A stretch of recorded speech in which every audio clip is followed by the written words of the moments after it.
अफगानिस्तान की वजारत खारजा ने पाकिस्तान की जानिब से काबुल में सफ़ीर की तैनाती का खैर मकदम करते हुए इस्लामाबाद के लिए सरदार अहमद शकीफ को सफ़ीर तैनात करने का ऐलान कर दिया।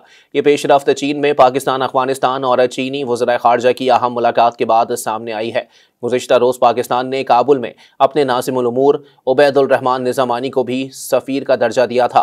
पाकिस्तान ने 2021 में अफ़गान तालिबान के इक़्तिदार संभालने के बाद पहली बार अफ़गानिस्तान में अपना सफ़ीर मुकर्रर किया है। ये इक़दाम काबुल के साथ सिफारती ताल्लुकात को बेहतर बनाने और अफ़गान तालिबान इंतज़ामिया के साथ ताल्लुकात को फ़रोग़ देने की इस्लामाबाद की ख्वाहिश की अक्कासी करता है।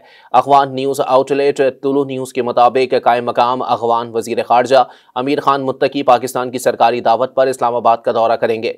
काबुल और इस्लामाबाद के दरमियान ताल्लुकात को वसअत देने की जारी कोशिशों के सिलसिले में सिफारती ज़राए ने तस्दीक की है कि अमीर खान मुत्तकी आइंदा दिनों में इस्लामाबाद का दौरा करेंगे। ये दौरा 3 दिन पर मुहित होगा, जिसमें दोनों ममालिक के दरमियान वसीतर दो तरफ़ा उमूर पर तवज्जो दी जाएगी।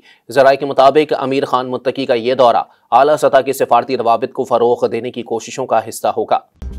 मज़ीद न्यूज़ अपडेट्स और डिजिटल स्टोरीज के लिए सब्सक्राइब करें डॉन न्यूज़ पाकिस्तान।